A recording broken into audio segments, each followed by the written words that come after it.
오늘 저희들이 같이 읽어본 이 대목은 흔히 은열머나의 비유라고 알려져 있는 부분입니다. 그리고 이 머나에 대한 이야기는 오직 사복음서 가운데 누가복음 여기에만 적혀져 있습니다. 그런데 먼저 11절을 보게 되면 상황 설명이 나옵니다. 그들이 이 말씀을 듣고 있을 때에라고 해서 이 열머나의 비유를 예수님께서 말씀하시는 시기에 대해서 말씀을 해줍니다. 그때는 언제인가 하면 예수님께서 여리고로 들어오셔서 그곳의 세관장이었던 삭개오의 집에서 식사를 하고 있을 때입니다. 바로 여리고 세관장인 굉장히 부자입니다. 삭개오의 집에서 식사를 하고 계시는 바로 그때에 이 비유를 하셨다. 여기 모여있는 사람들에게. 그런데 왜 또 하필이면 그때 이 말씀을 하셨을까? 그 이유를 그 다음에 설명을 해줍니다. 이는 하는 것이요. 영어로 하면 because on for를 얘기합니다. 이는 왜 그때 이런 비유의 말씀을 하셨는가 하는 이유는 자기가 첫째 예루살렘에 가까이 오셨고 예수님께서 예루살렘에 가까이 도착을 하셨기 때문에 이 비유의 말씀을 해주신다는 뜻이고, 두 번째 이유는 그들은 그 삭개오의 집에 모여있는 사람들과 바깥에서 구경을 하고 있는 여리고의 주민들은 하나님의 나라가 당장에 나타날 줄로 생각하고 있기 때문에 이 두 가지 그들의 그 생각이 어떻게 보면 좀 잘못되었다는 것을 바로잡아주기 위해서 이 비유를 하셨다. 그렇게 해석이 되어집니다. 먼저 여리고 세관장인 삭개오의 집에서 어떤 일이 있었는지는 우리가 이야기를 들어서 잘 알고 있습니다. 그는 키가 작은 사람이라고 우리가 주일학교 때부터 배웠습니다. 그래서 예수님이 여리고 성내에 들어오셨는데 군중들이 많이 모여들이 있어서 가까이 갈 수가 없습니다. 두 가지 이유가 있기 때문입니다. 첫째 하나는 자기를 보면 여리고 주민들, 서민 유대인들이 가만두지를 않습니다. 왜 그러냐니까 세관원들은 당시에 로마 제국의 앞제비로 낙인이 찍혀있는 사람들입니다. 이것은 당시의 그 세금 제도를 보면 좀 알 수가 있는데 로마 제국에서는 각 속국에서 내국세와 관세 두 가지 세금이 있는 것 중에 관세는 모두 로마 황제에게 바치는 것으로 해서 거두어 드렸습니다. 다만 그 속국의 백성들을 위해서 로마 총독부나 안 그러면 그 정치적인 권력을 위임받고 있는 헤롯 왕가가 쓸 수 있는 돈은 내국세, 우리 여기 인랜드 레비뉴가 있죠. 거기서 거두는 것은 그 백성들을 위해서 사용할 수 있도록 이렇게 이원적인 세금 제도를 운영하고 있었습니다. 그러니까 내국세를 거두는 세리들은 괜찮습니다. 죄인들이 아닙니다. 그 돈은 거두어서 일단 로마 총독부나 헤롯 왕가로 들어가지만은 결국은 유대인 백성들을 위해서 사용이 되는 것이기 때문에, 그러면 로마의 앞제비로 지탄을 받고 매국노라고 그렇게 분류가 되어지고 유대교의 자기들 국교인 유대교에 의해서 죄인이라고 종교적으로 정죄가 되는 자는 누구냐? 그들은 바로 세관은 커스텀들입니다. 이 커스텀이 어디에 자리를 하고 있느냐 하니까 지금 삭개오가 있는 여기 여리고, 여기에는 이 나라에서 가장 큰 관세청이 거기 있습니다.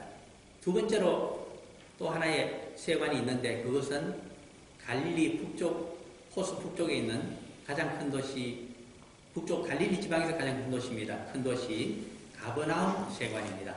거기 출신 세관 출신이 누구냐니까 12사도 중에 한 사람인 세리 레위. 마태복음을 적으면서 자신은 새로운 이름 마태라고 해서 세리 마태가 거기에 세관원 출신입니다. 그때도 세리, 죄인으로 주정되는 선민들이 그렇게 지탄하고 있는 세리를 예수님이 제자로 거두고 그의 집에서 식사를 하는 것을 보고서 유대인들이 얼마나 못마땅해 했는지 모릅니다. 특히 바리새인들은 종교적인 지도자들입니다. 율법을 교육시키고 있는 자들입니다. 그러므로 앞장서서 예수님을 비난했습니다. 그런데 그러한 일이 3년 전에 있었음에도 불구하고 이제는 예루살렘 가까이 오는 요단강을 북쪽에서 쭉 타고 내려와서 이제 건너게 되면 바로 여리고성이 나타납니다. 여리고성에서 약간 서남 방향으로 내려오게 되면 이제 예루살렘으로 들어갈 수 있는 북쪽 언덕이 나타납니다. 그러므로 여기 시리아나 메소포타미아에서 오는 모든 육로로 오는 묵동양은 요단강을 건너서 여리고성을 통과해야 되기 때문에 거기서 세관원을 두고서 관세를 많이 매겨가지고 그것을 로마 황제에게 바칩니다. 그렇게 되기 때문에 대표적인 소비도시인 예루살렘, 왜 예루살렘이 대표적인 소비도시이냐 하면 두 가지 이유 때문입니다. 첫째는 약 780m 높은 산의 고지에 예루살렘이 자리를 잡고 있습니다. 그렇게 땅이 넓지를 못합니다. 그러므로 거기에는 생산되는 것이 별로 없는 지역입니다. 순수한 소비도시입니다. 그 대신에 두 번째 이유는 그곳에서 절기 때마다 찾아오는 순례객들이 엄청나게 많기 때문입니다. 국내외에서 유대인들은 주전 586년에 다윗왕조의 유다왕국이 망하고부터 그때는 바빌론 포로 생활을 하다가 주전 539년이 되면 페르시아의 호레스 황제가 신바빌론 제국을 물리치고 그들에게 자유를 주었습니다. 그때 예루살렘과 유대 땅으로 돌아온 백성들은 채 일할도 되지를 못합니다. 나머지 구아리 동포들이 전부 페르시아 제국이 흩어져서 살게 되면서 그들이 살고 있는 곳에 회당을 지었습니다.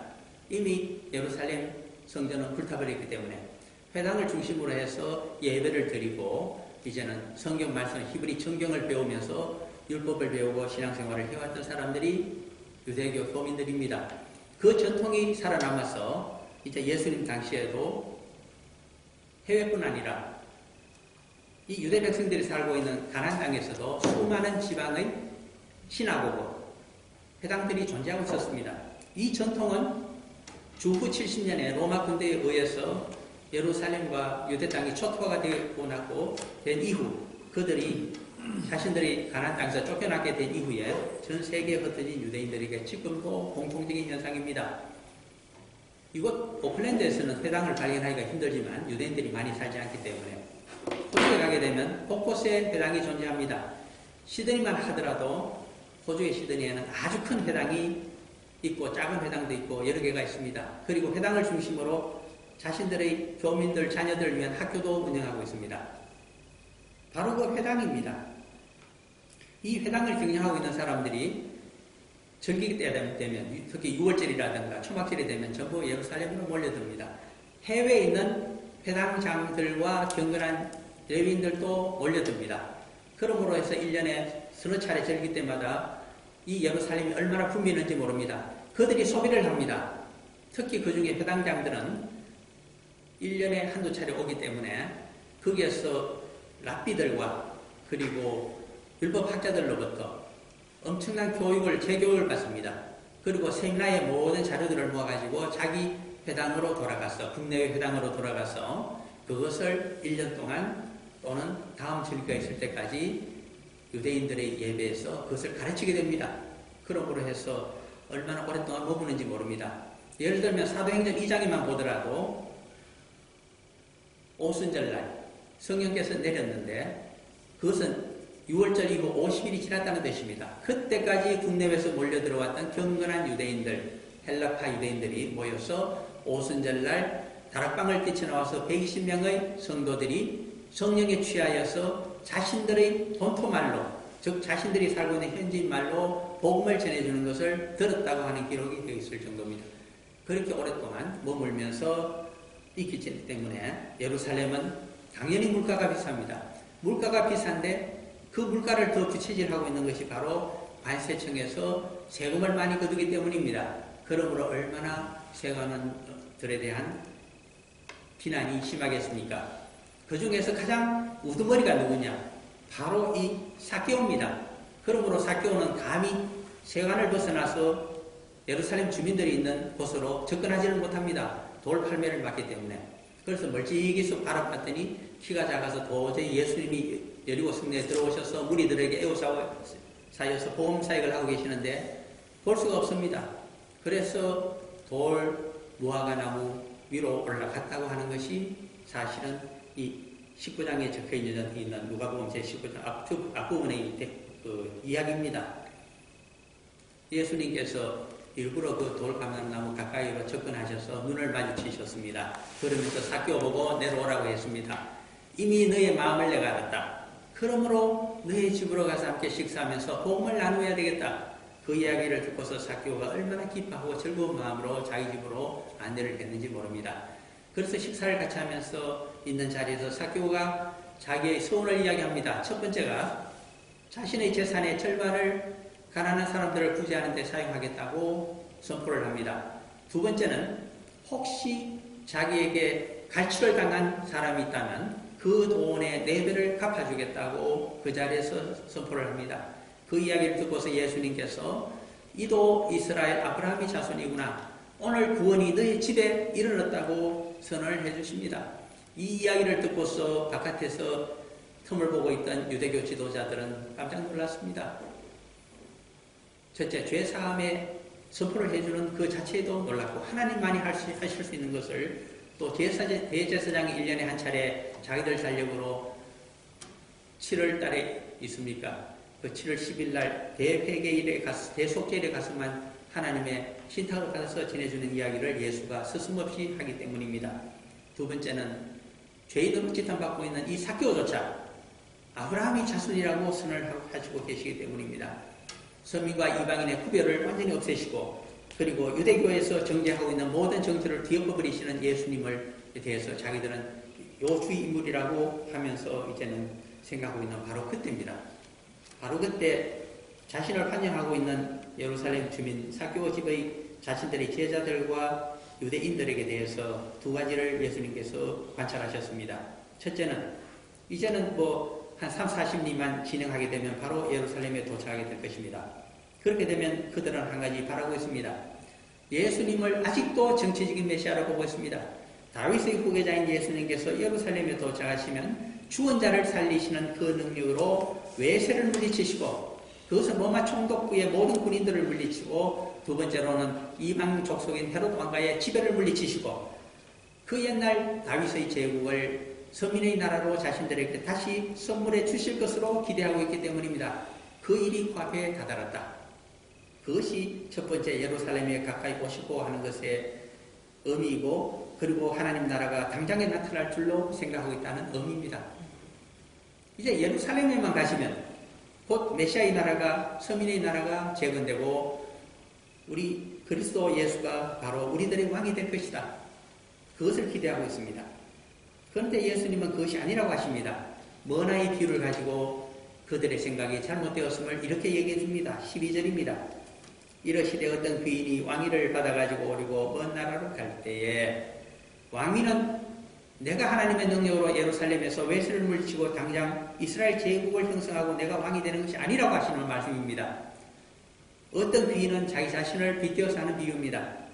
나는 하나님의 나라에 가서 천국에 들어가서 아버지 하나님으로부터 왕위를 받아서 다시 와야 된다는 뜻입니다. 내가 재림하게 될 때에 내가 왕권을 행사하게 될 것이다. 그러므로 아직 멀었다는 이야기입니다. 그 이야기를 12절에 해줍니다. 그런데 내가 올 때까지 너희들은 사명이 있다는 것을 지금 얘기해 주는 것이 13절 대목입니다. 제자들과 사도들에게 어떤 사명을 맡기실까요? 그종 10명을 불러 문화를 주어 이르되 내가 돌아올 때까지 장사하라 하니라. 겉으로 보면 대기업을 운영하고 있는 장사치가 자신의 청지기 10명에게 재산을 나누어 주고서 돌아올 때까지 열심히 장사해서 나하고 돌아온 다음에 결산을 하자는 그런 이야기로 되어 있습니다만 전혀 의미는 다릅니다. 그 속뜻을 살펴보게 되면 지금 예수님에게는 12명의 3년 이상 자기를 따라다닌 백원상 내지 증권상을 타도 좋을 남자 제자 12명이 있습니다. 그 중에 한 사람은 나중에 자기를 배신할 가룟 유다입니다. 그러므로 끝까지 자기를 따라다닐 자는 11명입니다. 이것을 압축해서 비유컨대 10명이라고 표현을 해두는데 불과합니다. 10명, 실은 11명의 제자들에게 하는 이야기입니다. 사도들에게 똑같이 평등하게 하나님이 권세를 나누어 주었다는 뜻입니다. 복음 사역을 할 수 있는 권세와 능력은 워낙이나 하면 예수님을 따라서 제자로 살아가고자 하는 자에게는 불균형함이 없이 불평등함이 없이 능력적으로 차별하지 아니하고 똑같이 복음 사역을 할 수 있는 기회도 재능도 주시겠다고 하는 의미가 여기에 들어있는 문화의 비유의 참된 의미입니다. 그런데 이제 여기 사복음서 가운데 여기서만 문화라는 하나의 언파의 이야기가 나오기 때문에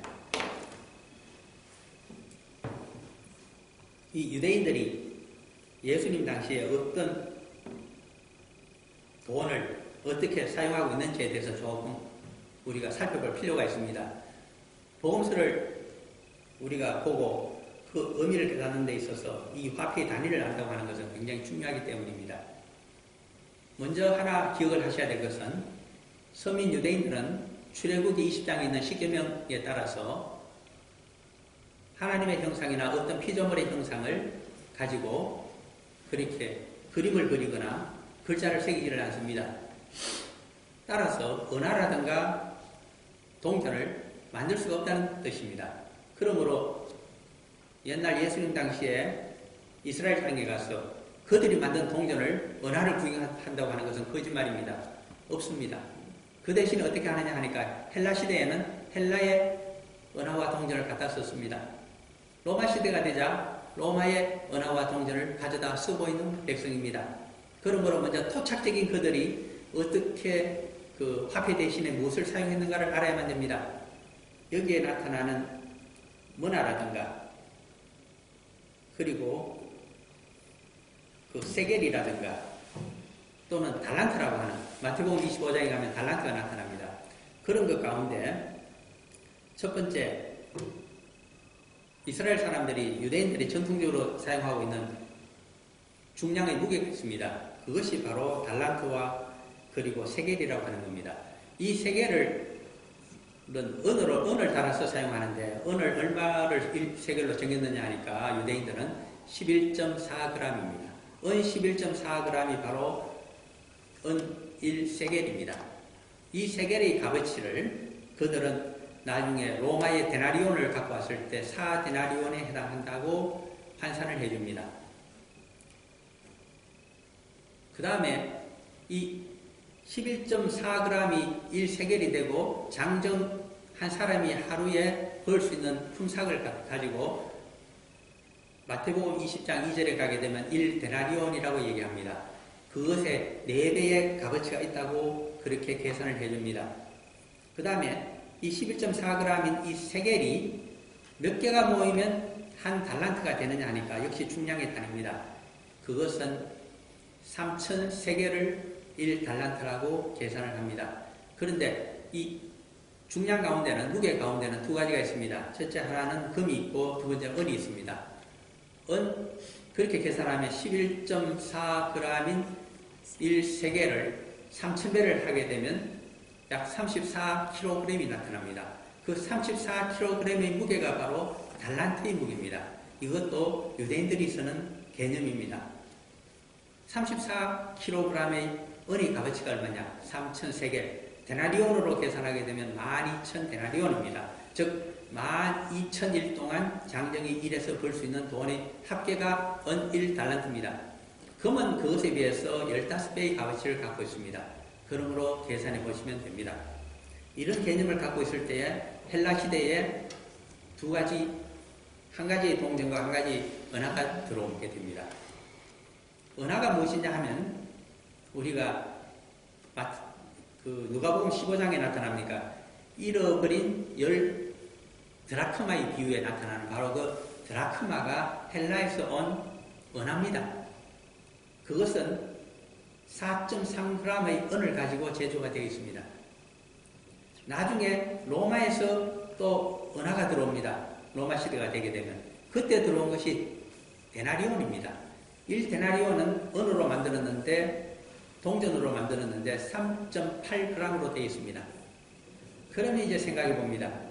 헬라 시대에 쓰던 드라크마라고 하는 은하 대신에 이제는 나중에 들은 로마의 은하 데나리온이 모자리트가 되고 대표적으로 사용됩니다. 그런데 왜 예수님 당시에도 드라크마의 비유가 나타날까요? 그것은 드라크마는 그냥 동전으로 사용하는 것이 아니라 은하로 사용하는 것이 아니라 다른 용도로 사용이 되었기 때문입니다. 한 여인이 잃어버린 10개의 드라크마 가운데 한 개를 찾기 위해서 온 집안을 샅샅이 청소를 하며 찾고 있습니다. 왜 그럴까요? 그 10드라크마라고 하는 것이 굉장히 중요하기 때문입니다. 결혼을 하게 되면 신부에게 예물을 줍니다. 유대 땅에서는 무엇을 예물로 주느냐 하면 반드시 주는 것이 하나 있습니다. 그것이 헬라 시대부터 내려오는 10개의 드라크마를 가지고 목걸이를 만들어 줍니다. 신부에게 이것만은 평생 동안 간직하라는 사랑의 징표가 바로 10드라크마를 가지고 줄에 끼워놓은 바로 목걸이입니다. 그러므로 결혼하기 전에 그것을 신부가 받아서 얼마나 고이 평생 간직하는지 모릅니다. 그런데 그것이 어떻게 분실이 되고 아무리 찾아도 9개는 찾았는데 1개를 찾지를 못했습니다. 사랑의 징표를 찾기 위해서 그 여인이 그렇게 온 집을 수색을 했다는 이야기를 해주고 있습니다. 다시 찾게 되는 처음의 사랑, 그것을 반드시 찾기를 소원하라. 그것이 크리스찬이 해야 될 일임을 가르쳐주고 있는 것이 바로 드라크마의 비유였습니다. 그런 용도로 사용되고 있습니다. 또 하나 헬라 시대의 동전이 사용되는 예가 있습니다. 그것은 우리가 누가복음 21장쯤에 가게 되면 예루살렘 성전에는 동쪽문을 열고 들어가게 되면 이방인의 뜰이 있고 그 다음에 여인의 뜰이 나타납니다. 여인의 뜰에서 미문, 아름다운 문이 있는데 그것을 열고 들어가게 되면 이스라엘의 뜰이 있고 제사장들의 뜰이 있고 거기 번제단이 있으며 번제단을 앞에는 지성소와 성소를 구성하고 있는 큰 아름답고 웅장한 거물이 들어서 있습니다. 그런데 여인의 뜰 앞에 거기 아름다운 문, 뷰티풀 게이트, 그 앞에는 13개의 헌금함이 비치가 되어 있습니다. 거기에 가난한 한 과부가 헌금을 넣었는데 누가복음 21장 2절에 보면 2렙돈을 넣었다고 표현을 하고 있고 이것을 다시 다른 복음서인 마가복음 12장에서는 2렙돈인데 그것의 값어치가 어떻다고 하는 것을 누가복음 12장 41절에서 적고 있습니다.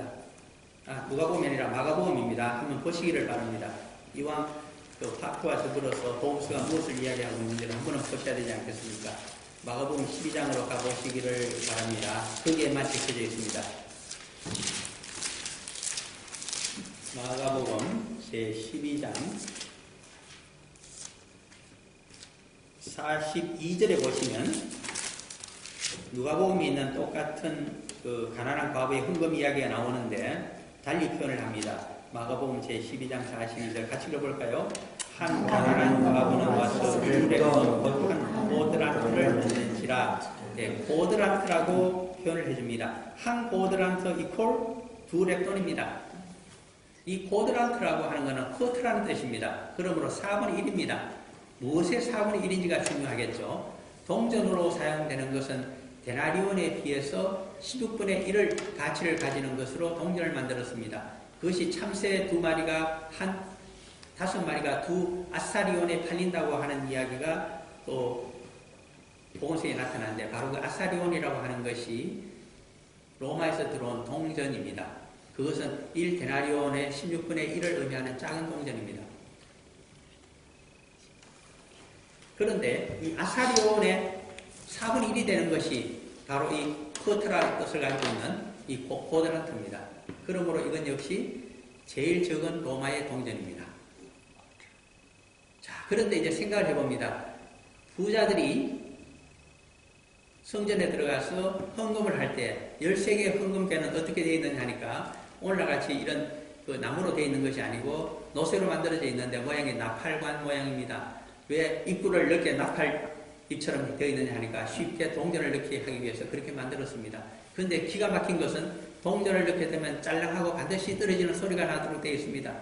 그 떨어지는 소리를 듣고서 저것은 어떤 은하이다 혹은 동전이다. 그 소리를 분별할 수 있도록 되어 있습니다. 그리고 몇 개를 넣었다는 것도 울리도록 원래 그렇게 되어 있습니다. 그리고 13개 헌금함을 둔 이유는 제2성전을 이제는 4배 본래 솔로몬 성전의 규모로 증축을 하고 있는데 거기에 소용되는 것을 13개 분류를 해서 전부 적어놨습니다. 여기다가 이쪽 헌금함에 돈을 넣게 되면 어디에 사용이 된다. 이렇게 해서 구체적으로 돈을 넣게 하기 위함입니다. 오늘날과 거의 비슷한 그런 제도를 갖고 있었는데 거기에 이 과부는 하나의 고드란트를 넣게 되면 한번 자랑하면 너무 창피스럽고 부끄러워서 일부러 헬라 시대에 가장 작은 mon입니다. 이 동전이 여기 나타나는 렙돈입니다. 이거 2개를 일부러 바꾸어서 그것을 해서 짤랑짤랑 넣었다는 뜻입니다. 그것을 보고 예수님께서 하도 기가 막혀서 하시는 말씀이 복음서의 비유로서 적혀져 있습니다. 자, 지금까지 우리가 많은 이제 이야기를 쭉 했습니다. 그러므로 우리가 그 화폐 하나에 이르기까지 또 예수님이 헌금하는 모양의 하나에 이르기까지 특히 여기는 열문화라고 얘기를 하고 있습니다. 문화라고 하는 것은 이것은 헬라 시대와 로마 시대에 공통적으로 사용되고 있습니다. 왜 그러냐 하니까 이것은 사실 동전이나 은화라고 하기보다는 이것은 무게 단위이기 때문입니다. 얼마를 얘기할까요? 11.4g을 세겔로 달았습니다. 4.17의 임금이라고 그랬습니다. 이 문화는 50세겔을 의미합니다. 그러므로 중량이 11.4 곱하기 50을 했기 때문에 약 570g입니다. 이것이 은 570g이 고루 바로 여기 나타나는 문화입니다. 그것은 무게의 단위이며 헬라 시대나 로마 시대나 동일한 개념으로 유대인들이 사용하고 있습니다. 그러므로 이것을 동전이라고 불러서는 안 됩니다, 사실. 그래서 여기서는 은하, 열문화, 그냥 화폐적인 가치도 있기 때문에 그렇게 부르고 있습니다. 50세겔이기 때문에 200데나리온입니다. 엄청 큰 일입니다. 장정이 200일 동안 일을 하여 벌 수 있는 돈입니다. 그것을 갈라주었다고 합니다. 만약에 10만원씩 하루에 벌 수 있다고 치면 200일이면 얼마가 될까요? 예, 아니. 2천만원이 불과하니까 210만원, 한 2천만원 정도 되겠군요. 그 정도로 갈라줬다는 뜻입니다. 어쨌든 여기서는 평등하게 갈라줬습니다.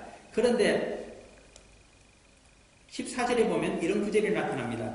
그런데 그 백성이 그를 미워하여 이 부자가 왕위를 가지고 귀족이 얻어오려고 이제 황제가 있는 이웃 나라로 갔을 겁니다. 황도로 갔겠죠.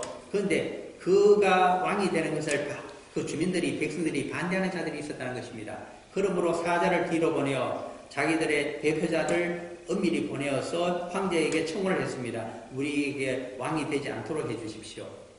자, 이렇게 되었습니다. 그럼에도 불구하고 15절에서 이 귀족은 황제로부터 무사히 왕위를 받아가지고 고향으로 돌아오게 됩니다. 일반적으로 이렇게 이야기가 전개된다면 그 다음에 이 돌아와서 이 왕이, 새로운 왕이 된 이 사람이 해야 될 일은 자기의 반대파를 숙청하는 것이 가장 먼저입니다. 그런데 예수님은 그렇게 말씀하시지를 않습니다. 거기에 우리는 주목을 해야 됩니다. 이 문화의 비유 속에 어떤 말씀을 하시는지. 문화의 비유가 끝날 때 27절에 가게 되면 그리고 내가 왕됨을 원하지 아니하던 저 원수들을 이리로 걸어다가 내 앞에서 죽이라 참령을 명하게 됩니다. 그리스도께서 이 세상에 오시면 심판을 하시고 반대자들을 처결하는 것은 제일 마지막이라는 뜻입니다. 그전에는 무엇을 하실까요?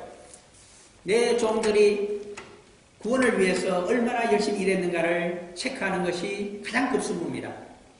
그리고 충성한 종과 악한 종을 구별하여 먼저 처결하는 것이 먼저입니다. 그래서 아셔야 됩니다. 누구에게 먼저 오실까요? 재림하시는 주님, 우리의 왕이신 분은 제자들에게 먼저 오십니다. 성도들에게 먼저 오십니다. 그것을 기억하셔야 됩니다. 우리가 얼마나 구원 사역에 열심히 했는가를 반드시 보고자 하십니다. 그것이 가장 급선무며 최고의 관심사항입니다. 그러므로 우리의 인생이 성도의 삶이, 제자의 삶이 어떤 삶을 살아가야 되는지를 알아야 됩니다. 그래서 15절에 보면 귀인이 왕위를 받아가지고 돌아와서 문화를 준 종들이 각각 어떻게 장사했는지를 알고자 하여 그들을 제일 먼저 불렀다고 합니다. 관청에 불러놓고서 이제 왕궁이 되겠죠. 16절에 세 가지 부류가 나타나는데 종들이 첫 번째 부류입니다. 첫째가 나와 이르되 주인이여 당신이 한 문화로 10문화를 남겼나이다. 가장 큰 충성을 했습니다. 하나님이 부탁하신 보험사역을 가장 왕성하게 했으며 전심전력으로 한 자입니다. 그래서 성령의 도우심으로 많은 사람을 구원한 자입니다. 그러자 하나님께서 엄청난 축복의 말씀을 주십니다. 17절입니다. 주인이 이르되 잘하였다 착한 종이여 너가 지극히 작은 것에 한 문화를 가지고 10배를 남겼다고 하는 것은 그리 많이 큰 돈을 가지고 한 일은 아닙니다. 우리는 본래 그렇게 큰 일을 할 수 있는 제자들은 아니었습니다. 그러나 작은 능력이지만 주신 능력을 가지고 열심히 일하였더니 복음사역을 하였더니 그 결과 엄청난 영광을 주십니다. 10고을 권세를 차지하고 이 10고을이 어느 정도의 권세인지를 이제 계산을 좀 해보기 위해서 마태복음 18장으로 가보시면 비근한 예가 하나 나타나 있습니다. 복음서는 또 대조를 해보게 되면 숨어있는 은밀한 뜻이 조금 더 구체화되어서 나타나게 됨을 우리가 인정을 해야 됩니다. 마태복음 18장으로 가게 되면 21절부터 마태복음 18장 21절부터 용서할 줄 모르는 종의 비유라고 예수님의 비유가 나오는데 이 내용을 나중에 댁에 가셔서 21절부터 쭉 한번 읽어보시면 그 끝절까지 35절까지 이런 내용이 있습니다. 엄청나게 큰 빚을 지고 있습니다. 이 빚진 자는 1만 달란트를 빚진 자입니다. 그것을 탕감해 주었더니 나가서 100데나리온 빚진 동료 한 사람을 끌고 와서 끝까지 용서해 주지 않고 그 돈을 받겠다고 돈이 없는 그를 감옥에 쳐놓고 있습니다. 이것을 보시고 1만 달란트 탕감해 준 것을 무효화시켜버리고 말았습니다. 그러므로 100데나리온과 1만 달란트의 비유입니다.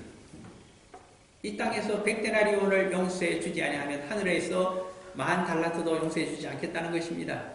이 차이가 어느 정도 될까요? 우리가 1달란트는 은하로 따져서 3,000세겔이라고 얘기했고 3,000세겔은 1세겔이 4데나리온이기 때문에 곱하기 3,000 곱하기 4를 해주면 12,000배의 차이를 내고 있습니다. 달란트와 데나리온 차이는 12,000배입니다. 하나는 1만이고 하나는 100입니다. 그러므로 다시 100을 더 곱해줘야 됩니다. 그 만과 100의 차이이기 때문에. 그러면 12,000이 120만에 이르게 됩니다. 3조 원이라고 되어 있네. 네. 120만 배의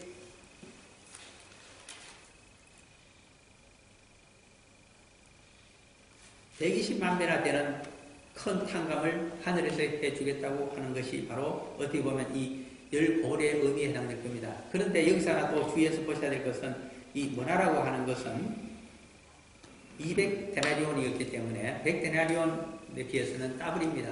그러므로 12,000이 아니라 6,000배의 차이를 낼 겁니다. 그러므로 이것은 60만 배의 차이를 의미하고 있는 것이 지금 이 10고을과 애초에 준 한 문화와의 차이입니다. 그러므로 60만 배의 상급을 주게 된다. 받게 된다고 하는 것이 이 의미입니다. 그러므로 우리는 결론적으로 하나 알 수 있게 됩니다. 이 땅에서 우리가 고난 가운데 인내하면서 복음 사역을 위해서 열심히 남은 인생을 달려갑니다. 우리에게 주어지는 상급은 이 땅에서나 하늘나라에서 총체로 어느 정도로 나타날까요? 60만 배까지 주겠다고 하시는 말씀이 여기 들어있는 계량적인 속뜻이라고 보입니다. 그 다음에 두 번째 부류는 절반의 과실만을 거두었습니다. 즉 10만화가 아니라 5배의 이익을 남겼습니다. 그랬더니 5고를 다스리는 권세를 주셨다고 적고 있습니다. 세 번째 부류가 다른 의미를 전달해 줍니다. 세 번째 부류의 사람은 이 한 문화를 가만히 사서 묻어두었다가 그대로 갖고 와서 바쳤다고 합니다. 그랬더니 야단을 맞았습니다. 이렇게 여물게 간수를 한 사람이 왜 야단을 맞게 될까요? 그것은 21절에 나타나는 그의 신앙심이 잘못되었기 때문입니다. 21절은 누가복음 19장 21절은 이렇습니다. 이는 당신이 엄한 사람인 것을 내가 무수함이라. 당신은 두지 않은 것을 취하고 심지 않은 것을 거두나이다. 겉으로 보게 되면 이것은 정당한 그리고 상당히 고상해 보이는 신앙 고백입니다. 여호와 하나님께서는 그리고 우리 주 예수 그리스도께서는 없는 데서 있는 것을 만들어내시고 그리고 하늘의 축복을 우리가 그냥 입만 벌리고 있으면 다 우리의 능력은 뭐 별것이 아니기 때문에 우리의 한계만 깨닫고 그저 간절히 소원하면 다 이루어주시는 분이니까 우리가 더 당신을 위해서 무엇을 하고 할 수가 있겠습니까? 그저 예배만 드리고 그런 인생을 예배드리는 인생으로 살아가면 되지 않겠습니까? 이렇게 이야기합니다. 그러나 그것이 아니라고 하십니다. 왜 그러냐? 22절 때문입니다. 주인이 이르되 악한 종아, 악한 종이라고 그럽니다. 신앙을 잘못된 악한 신앙을 갖고 있다고 합니다. 내가 너의 말로 너를 심판하노니 너는 내가 두지 않은 것을 취하고 심지 않은 것을 거두는 엄한 사람인 줄만 알았느냐? 그러면 어찌하여 내 돈을 은행에 맡기지 아니하였느냐? 그리하였으면 내가 와서 그 이자와 함께 그 돈을 찾았으리라 하고. 우리 주님의 말씀입니다. 성도들은 열심히 복음 사역을 해야만 됩니다. 하나님이 맡기신 사명을 되든지 안 되든지 자신이 기도하면서 말씀을 보면서 끝까지 감당해야 됩니다. 왜 그럴까요? 그냥 자신이 그렇게 하지 않더라도 이 세상이 복음화되고 하나님의 뜻대로 경영이 되어지며 그리고 심판과 구원받을 사람은 이미 정해져 있다고 그렇게 생각해서는 안 됩니다. 그러면 우리 인생은 아무런 의미가 없습니다. 왜 종이 필요하겠습니까? 하나님께서 맡기신 일을 열심히 하도록 하기 위해서 종이 필요합니다. 그리고 다니엘서 마지막 12장에도 보면 잘못된 길을 가고 있는 자를 복음을 전하고 사역을 하여 그들이 하나님께로 돌아오게 만든 자는 하늘의 별과 같이 빛나는 영예를 안게 된다고 이미 다니엘이 예언을 하고 있습니다.